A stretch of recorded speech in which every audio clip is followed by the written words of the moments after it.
uchrashuvimizdan asosiy maqsad mana har doim o'tkazib kelamiz. Mana tadbirkorlarni kredit olishga bo'lgan ehtiyojlarini o'rganib, kreditda bo'ladigan muammolarni o'rganib, ularda bo'ladigan muammolar bo'yicha takliflarni o'rganib, keyin bizda bor kredit tariflari bo'yicha tushuntirib, qisqacha ma'lumot berib o'taman. Keyin sizlarda qanaqa savol bo'lsa, savollarga javob beraman. Bugungi kunda bizda 312-qarorga asosan 7 yil muddatga 300 gacha imtiyoz da'vo bilan xizmat ko'rsatish, chorvachilik yo'nalishlari bo'yicha kredit mablag' ajratib kelmoqda. Tuman toifasi 4-toifa bo'lganligi sababli 20% dan ajratamiz shu kreditni.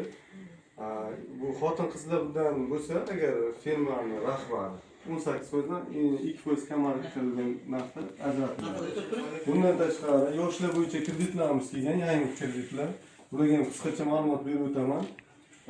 Agrobankimizda bank filialidan so'mda beriladi, milliy valyutada. Yakka tartibdagi tadbirkorlik subyektlari sifatida faoliyat yurituvchi yosh fuqarolarga dehqon xo'jalik va hunarmandchilik faoliyati bilan shug'ullanadigan, ijtimoiy soliq to'laydigan, o'zini o'zi band qilgan yosh fuqarolarimiz uchun ajratiladi bu.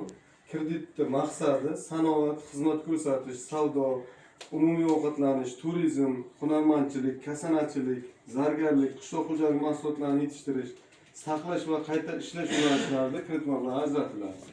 Bunda bu birinchi yo'nalishimiz bo'yicha kredit miqdori 100 million so'mgacha, kredit muddatlilik, ta'minlanganlik, qaytaruvchanlik, to'lovlilik va maqsadlik tamoyillari asosida ajratiladi.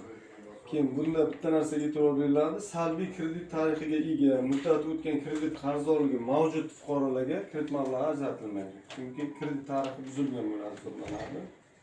Moliyalashtirish manbasi yoshlar tadbirkorligini rivojlantirish davlat maqsadli jamg'armasi resurs hisobidan beriladi.